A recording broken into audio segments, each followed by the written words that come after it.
अपने बीच में पधारे। आज जो इंतजार की घड़ियां आप सबकी समाप्त हुई, मैं निवेदन करूंगा सर्व जन की बुलंद आवाज, हिंदुस्तान की बुलंद आवाज, युवा दिलों की धड़कन, अपने बीच में उपस्थित परम सम्माननीय राहुल जी गांधी जी से कि आप पधारें और आपके सुनने के लिए आतुरित विशाल जन समुदाय को अपने शब्दों से लाभान्वित करावें, अपने उद्बोधन से लाभान्वित करावें। श्रीमान राहुल जी गांधी जी।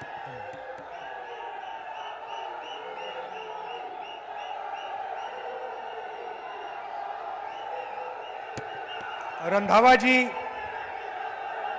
चरणजीत सिंह चन्नी जी, हेमाराम चौधरी जी, महेंद्र चौधरी जी, हमारे कैंडिडेट्स हरीश चौधरी, अमीन खान, मानवेंद्र सिंह जी, मेहराम जैन जी, पद्माराम जी, मदम प्रजापति जी, सोनाराम चौधरी जी, स्टेज पे कांग्रेस पार्टी के सब वरिष्ठ नेता, भाइयों और बहनों, प्रेस के हमारे मित्रों, आप सबका यहां बहुत बहुत स्वागत, नमस्कार।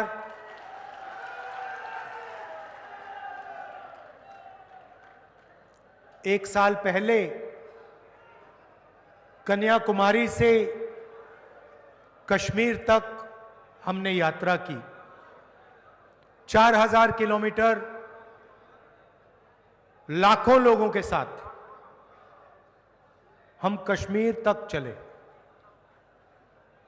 बारिश में, तूफान में, बर्फ में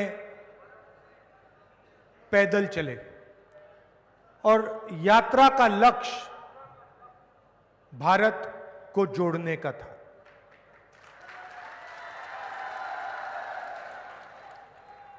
हमें लगा कि बीजेपी देश में नफरत फैला रही है, हिंसा फैला रही है, एक जात को दूसरी जात से, एक धर्म को दूसरे धर्म से लड़ा रही है। इसलिए हमने भारत जोड़ो यात्रा शुरू की। अब सवाल उठता है और भारत जोड़ो यात्रा ने देश की राजनीति को बदल दिया। अब सवाल उठता है कि बीजेपी के लोग, आरएसएस के लोग नफरत और हिंसा क्यों फैलाते हैं? इनको क्या फायदा होता है? आज मैं आपको यह समझाने आया हूं।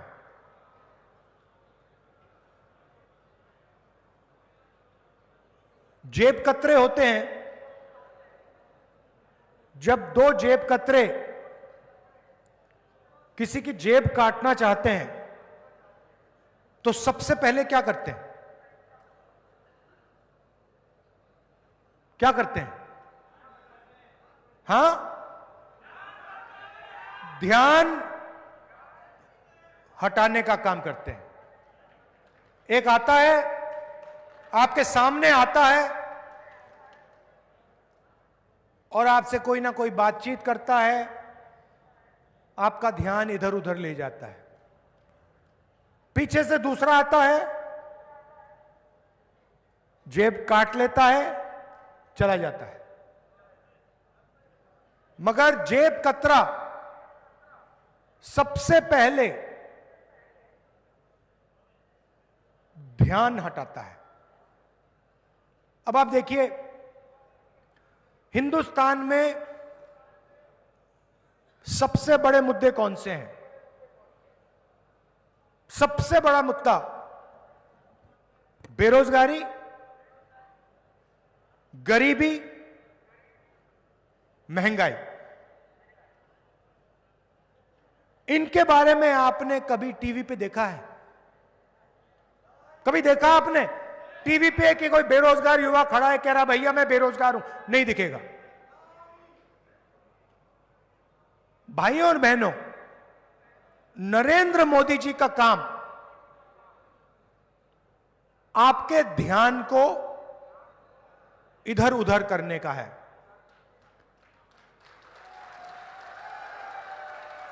और अदानी का काम आपकी जेब काटने का है। दोनों आते हैं, एक टीवी पे आता है, आपसे कहेगा हिंदू मुस्लिम, कभी क्रिकेट मैच में चला जाएगा, वो अलग बात है कि हरवा दिया, पनौती,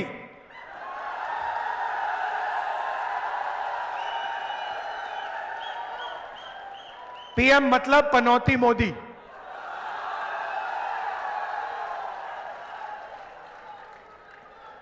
कभी आपको इधर ले जाएगा, कभी उधर ले जाएगा, कभी आगे पीछे, और पूरा का पूरा फायदा 4-5 उद्योगपतियों को देगा। उदाहरण देता हूं आपको, पिछले 9 साल में नरेंद्र मोदी जी ने 14 लाख करोड़ रुपया हिंदुस्तान के सबसे बड़े अरबपतियों का कर्जा माफ किया है।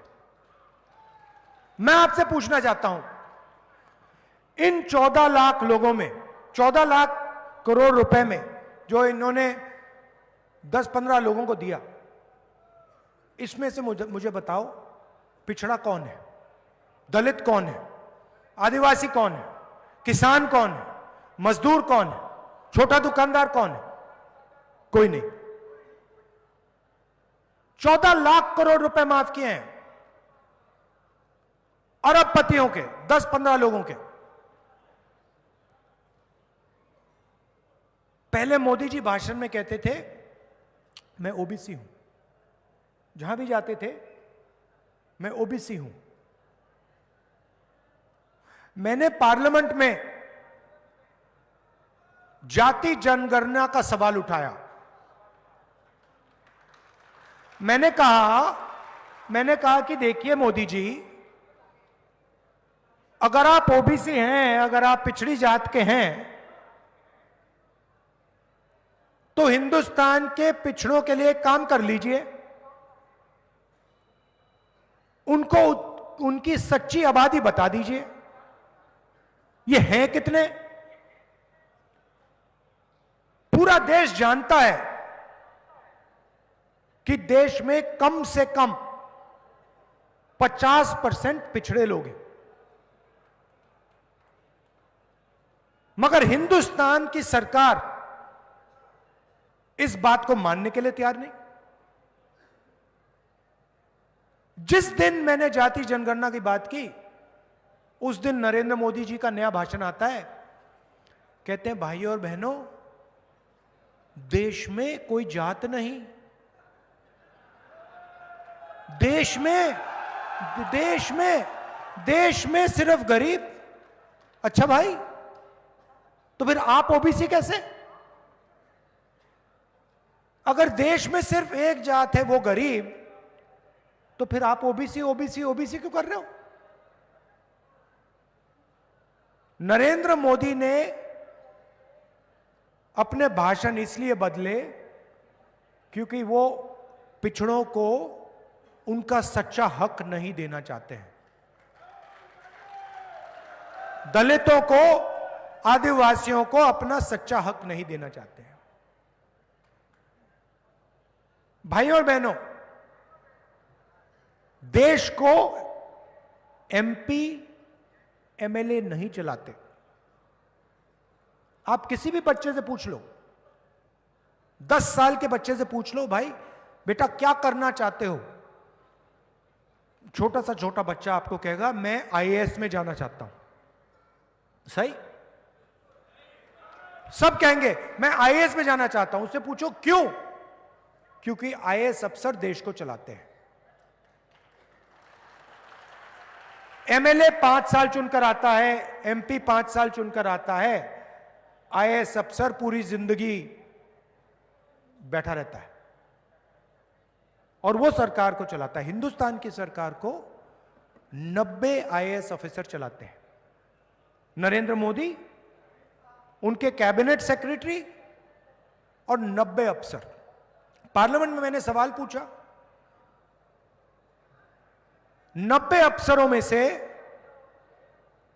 ओबीसी के कितने, दलित के कितने, आदिवासियों के कितने?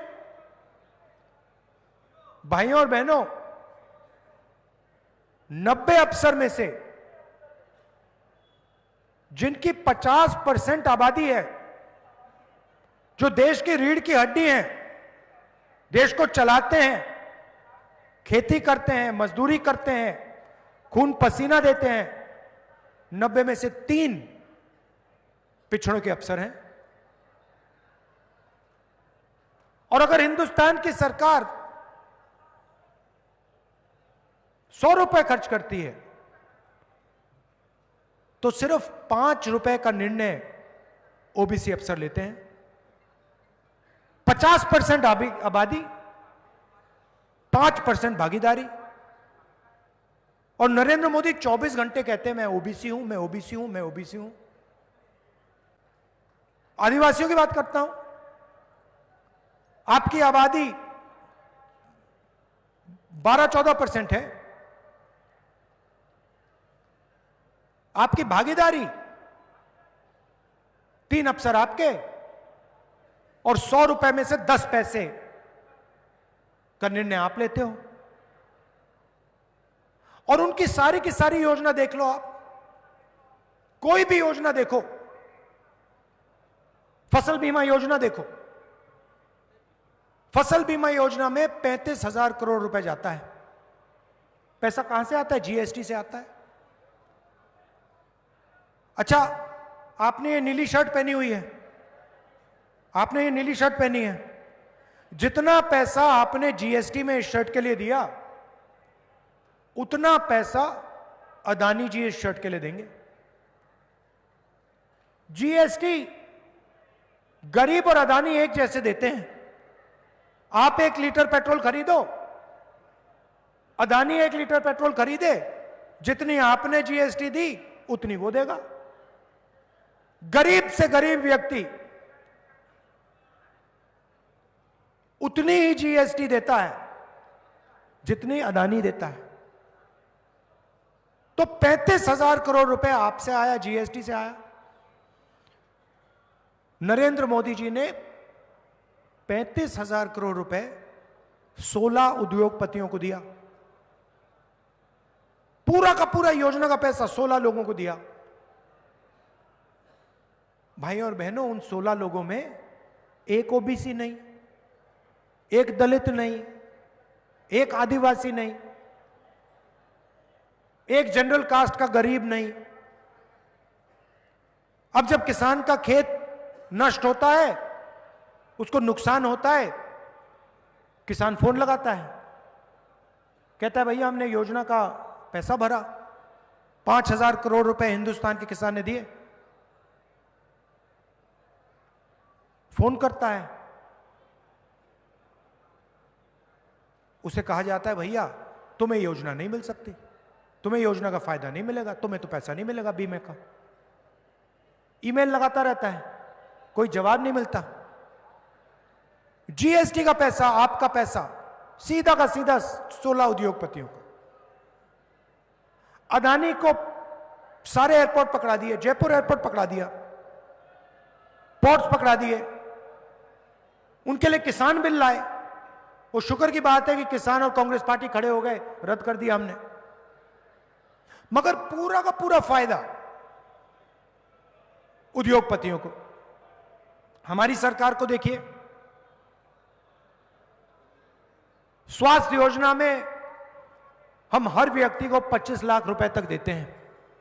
मुझे बताओ 25 लाख रुपए में से, स्वास्थ्य बीमा योजना में से अदानी को कितना पैसा मिल रहा है? अदानी की जेब में कितना पैसा जा रहा है? 500 रुपए का हम सिलेंडर देते हैं, बताओ अदानी के जेब में कितना पैसा जा रहा है? यह फर्क है। यहां पे बहुत सारे लोग हैं, आप में से लोगों ने इलाज करवाया, किसी को कैंसर हुआ होगा, किसी को दिल की बीमारी होगी, चोट लगी होगी। आप में से सब लोगों ने राजस्थान में फ्री में इलाज कराया है, एक पैसा नहीं देना।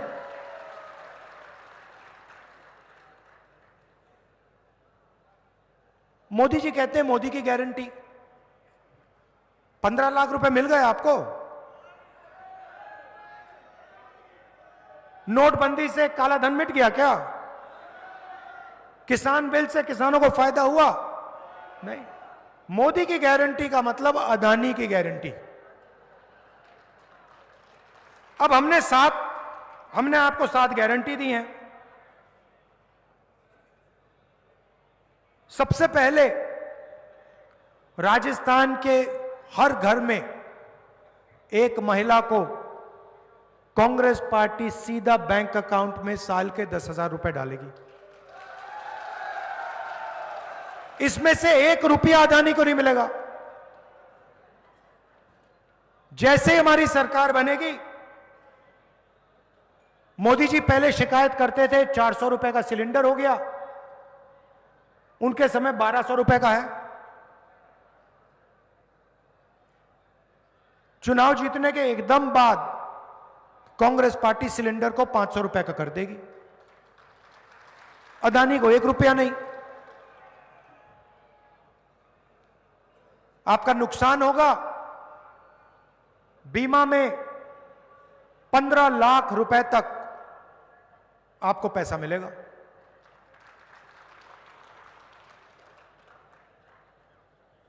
शिक्षा में हमने अंग्रेजी स्कूल का जाल बिछा दिया और अगली सरकार राजस्थान के हर युवा को अंग्रेजी सिखाएगी। अब आप किसी बीजेपी के नेता से पूछिए, अमित शाह से पूछिए, वो आपको 24 घंटे कहेंगे कि भैया हिंदी पढ़ो, अंग्रेजी मत पढ़ो, हिंदी पढ़ो, अंग्रेजी मत पढ़ो। मगर उनके बेटे के बारे में पूछोगे, उनसे पूछो भैया आपका बेटा कहां पढ़ता है, कहेंगे भैया हमारा बेटा तो अंग्रेजी इंग्लिश मीडियम में पढ़ता है। तो गरीबों के बेटे अंग्रेजी ना सीखें, आपके बेटे इंग्लिश मीडियम पढ़े, क्यों? इन्होंने क्या गलती की? इनमें क्या कमी है? राजस्थान में दोनों हिंदी और अंग्रेजी की जरूरत है। मैं आपको बताता हूं, हम ये नहीं कह रहे कि हिंदी मत पढ़ो, हिंदी सीखो। राजस्थान में, मध्य प्रदेश में, उत्तर प्रदेश में किसी से बात करनी है, हिंदी में करिए, कोई प्रॉब्लम नहीं। राजस्थान में कोई विदेश से टूरिस्ट आए तो उसे हिंदी में बात करेंगे क्या? इंग्लिश में। आपको कोई कॉल सेंटर में काम करना है, 50,000 रुपए की नौकरी आपको चाहिए, कॉल सेंटर में अंग्रेजी में बात चलेगी, हिंदी में तो नहीं चलेगी। सॉफ्टवेयर इंजीनियर बनना चाहते हैं, इंजीनियर बनना चाहते हैं, अंग्रेजी से फायदा होगा, सीधी बात है। तो हम चाहते हैं कि राजस्थान का हर युवा, हर माता पिता बड़े से बड़ा सपना देखे। आप पायलट बनना चाहते हो, आपके बेटे पायलट बनना चाहते हैं, अमेरिका में जाना चाहते हैं, हवाई जहाज उड़ाना चाहते हैं, यह मौका आपको भी मिलना चाहिए, किसान के बेटे को मिलना चाहिए, मजदूर के बच्चों को मिलना चाहिए। वो चाहते हैं कि सबसे अच्छी नौकरियां, हिंदुस्तान का धन चुने हुए लोगों के हाथों में रहे और 24 घंटा आपके ध्यान को इधर से उधर ले जाते हैं। कभी हिंदू मुस्लिम, कभी एक जात को दूसरी जात से लड़ा देंगे, कभी टीवी पे शाहरुख खान ऐश्वर्या राय को नचा देंगे। यही तो चल रहा है। आपके सामने निर्णय है, डिसीजन आपको लेना है। कांग्रेस पार्टी की सरकार ने गरीबों के लिए, किसानों के लिए बहुत कुछ किया है, स्वास्थ्य के लिए, और उससे ज्यादा हम करने जा रहे हैं। मोदी जी की गारंटी मैं सुनाता हूं आपको। सरकारी जो अफसर थे, उनका जो ओपीएस स्कीम था नरेंद्र मोदी ने रद्द किया, उनके जेब में से पैसा निकालकर अदानी को पकड़ा दिया।